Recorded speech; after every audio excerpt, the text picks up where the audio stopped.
NES or Nintendo Entertainment System, a video gaming console which is not just a video game but it's a childhood attached to it. So many memories, man.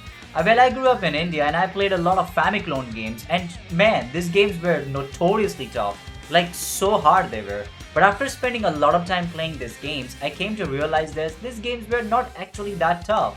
Sure, these games require a lot of practice and patience, but after playing games like Battletoads or Holy Diver, I actually came to realize and come to know that these games were not that difficult.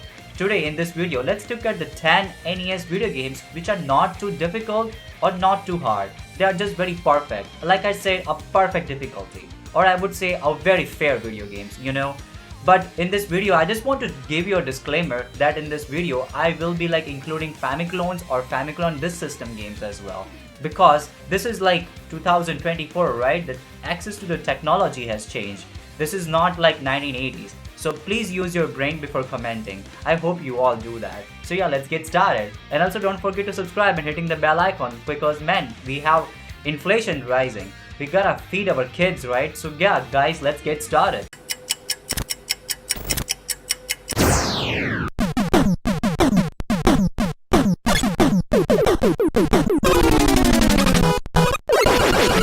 On number 10, we have Mega Man 2. I remember this game being slightly hard when I played it for the first time, but after playing many Mega Man games, this is just perfect.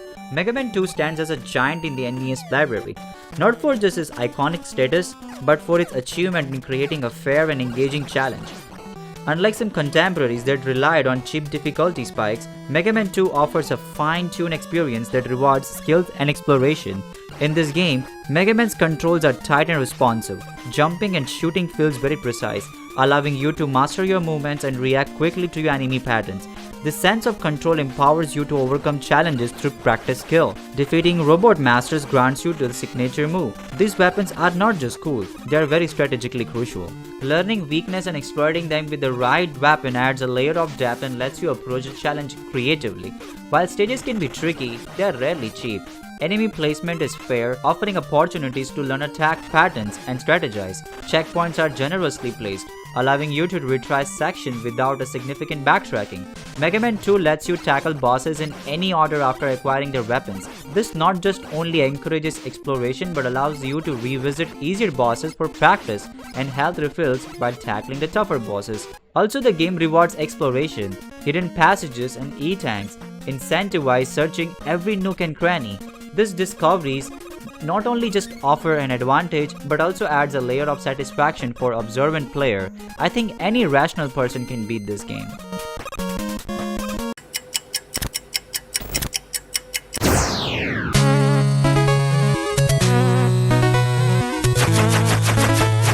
On number 9, we have ARUMANA no KIESKI or Miracle of Almana on Famicom Disk System. Might not be the first game that comes to your mind when discussing fairness of NES titles. It's known for its challenging platforming and demanding controls. However, beneath the initial difficulty curve lies in the game that rewards perseverance and offers a surprising sense of fairness. The crux of this game lies in the mastering the grappling hook mechanic. While initially frustrating, conquering the rope swings jumps is very crucial.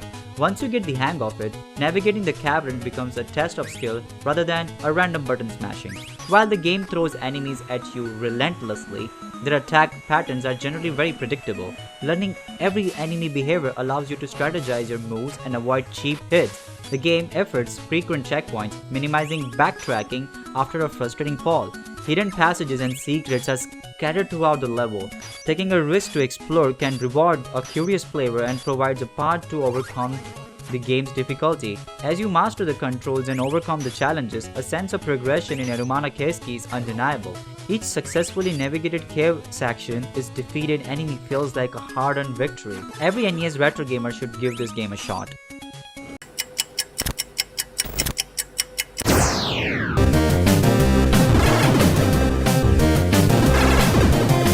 On number 8, we have Journey to Silius. Often overshadowed by its more famous breathe-in, stand out as a surprisingly fair NES title. While the gameplay throws fair share of challenges at you, the core mechanics and level design creates a sense of accomplishment throughout skill play. Not a cheap frustration though. While some NES game suffers from clunky controls, Journey to Silius offers a responsive and precise feel. Jumping, shooting, and using power-ups feels so intuitive, allowing you to react quickly through enemy attacks and navigating the hazards. Journey to Silius offers a more generous approach. Weapon pickups are very plentiful, encouraging you to utilize your arsenal strategically without fear of running out at the crucial moment. The enemies in Journey to Silius might be relentless, but the attack patterns are generally well defined. Learning every enemy behavior allows you to develop strategies for taking them down. While the later level becomes undeniably challenging, the game introduces its difficulties gradually. This allows you to progressively hone your skills and acquire the necessary power-ups to face the tougher enemies. And let's not forget that this game has a beautifully crafted soundtrack by Sunsoft, which additionally adds that never giving up the type of the vibe.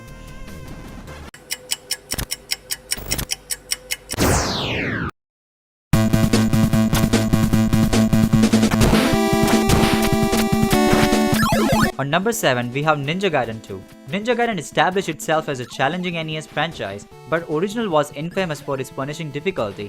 Thankfully, Ninja Ryu Hayabusa's return in Ninja Gaiden 2, the Dark Sword of Chaos, took a significant step towards fairness. While still retaining the core challenge and rewarding ninja action, one of the biggest frustrations of the first game was wall jumping mechanic. Ninja Gaiden 2 introduces a smooth wall climbing, making our platform sections less prone to cheap deaths and allowing for more precious movement. Power-ups are no longer an afterthought in Ninja Gaiden 2. The game offers a variety of pickups that have a significant impact on gameplay. From weapon upgrades like powerful dragon sword to health restoring items and even ninja companions that mimic your attacks, these tools provide strategic advancement and a sense of progression during gameplay.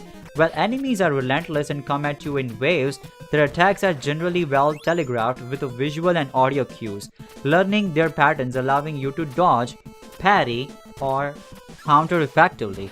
The shift rewards skill timing and reflexes over pure button smashing.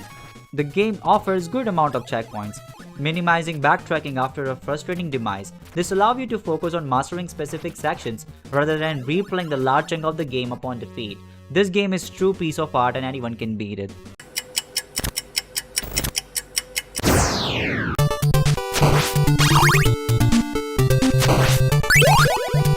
The original Castlevania on the NES might not be the first game that comes to your mind when discussing fairness. It's known for its gothic atmosphere and challenging gameplay. However, beneath the surface lurks a surprising fair experience that rewards perseverance and skill play.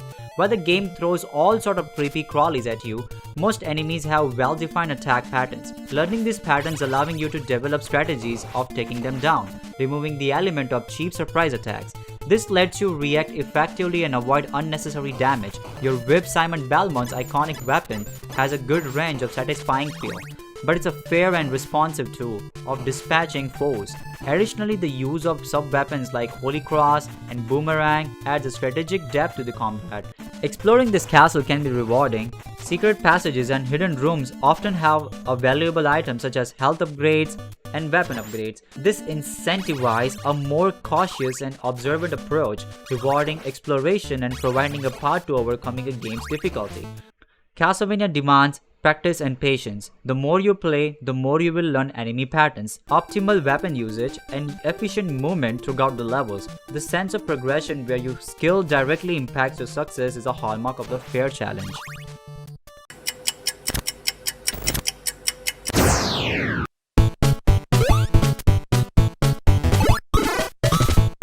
Kid Dracula on the NES takes a lighter approach. The spin-off title that throws into a shoes of Dracula's pin-sized son offers a surprising fair and enjoyable experience. Kid Dracula controls are tight and responsive. Jumping, shooting his hard projectiles, using power-ups all feel intuitive. This allows you to focus on mastering enemy patterns and navigating levels without the frustration of clunky controls. Kid Dracula does not rely on the one attack. He has access to a variety of power-up that offers different strategic options, from fireballs to bouncing bomb. This temporary weapon adds a depth to the combat and allowing you to adapt to a different enemy and situations. While enemies come at you in waves, their attacks generally follows a well-defined pattern. Learning these patterns allow you to dodge, counterattack, and utilize the appropriate power-up effectively. This sense of control avoids cheap hits and rewards skill play. Exploring the colorful and imaginative levels can be rewarding. Hidden passages and secret rooms often contain valuable power-ups and health-giving items. This incentivizes a more observant approach and provides a path to overcome challenges. The game offers frequent checkpoints throughout the level, saving your progress and minimizing backtracking after their frustrating demise. This allows you to focus on mastering specific sections rather than replaying the large chunk of the game. Everyone should speedrun this game though.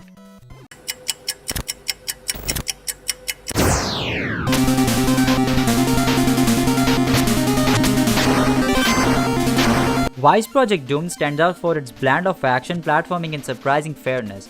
While it throws some challenges your way, the core mechanics and level design creates a sense of accomplishment throughout the skill play. Not cheap frustration though.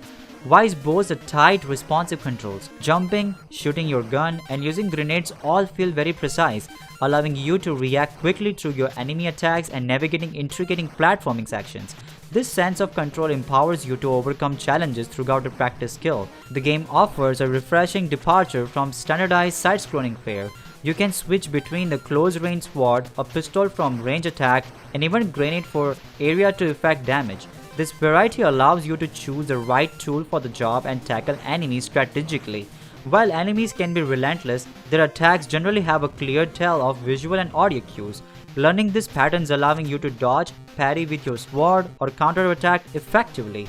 The reward of skill timing and reflexes over pure bottom mashing. This game is too bad as with the music and overall vibe. Any teenager or adult can understand the patterns of this game and rock out with it.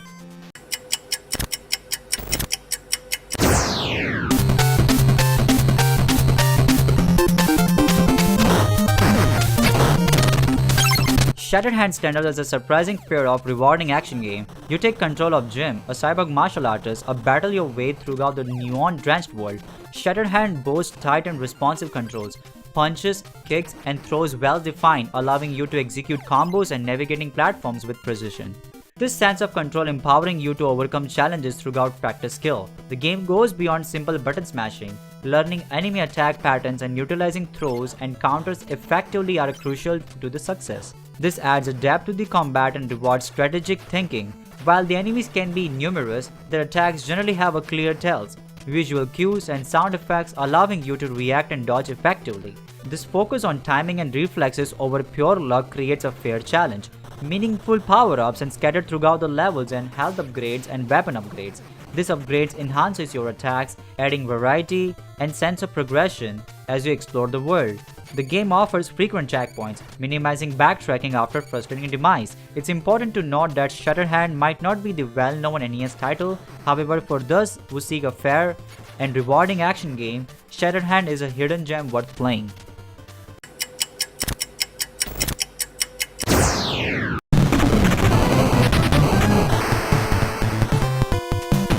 Super C, the follow-up to the infamous NES title Contra, often finds itself compared to its brutally difficult predecessor. While Super C still packs a punch, it takes a significant step towards fairness, offering a more balanced and approachable experience. Super C builds upon the foundation of the Contra. Jumping and shooting feels tighter and more responsive, allowing for more precision controls during the intense action sequences. This improved responsiveness translates to a fewer cheap deaths due to clunky controls. While the core spread gun remains, Super C offers a wide array of the weapons with distinct uses. From fire-breathing flamethrower to a good laser shot, these weapons add a strategic depth to combat, allowing you to choose the right tool for different situations. But I would say spread and fire gun helps a lot in this game though. While the enemies come at you relentlessly, their attacks generally have a clear visual and audio cues. Learning these patterns allowing you to dodge, reposition, and counter-attack effectively. The focus on timing and reflexes over a pure luck creates a fairer challenge. Compared to the Contra, Super C takes a slightly more forgiving approach. Lives are much more plentiful. The enemy fire feels less relentless. This does not mean the game is easy, but it allows players with moderate skills to progress further and experience more of the content. This is my favorite NES game so far though.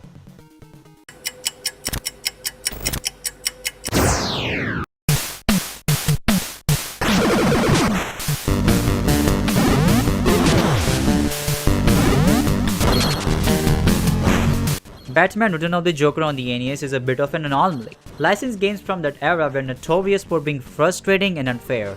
Return of the Joker, however, has some elements that make it surprisingly fair for the fans and Cape Crusaders. For an 8-bit title, Batman's sprite animation is surprisingly smooth.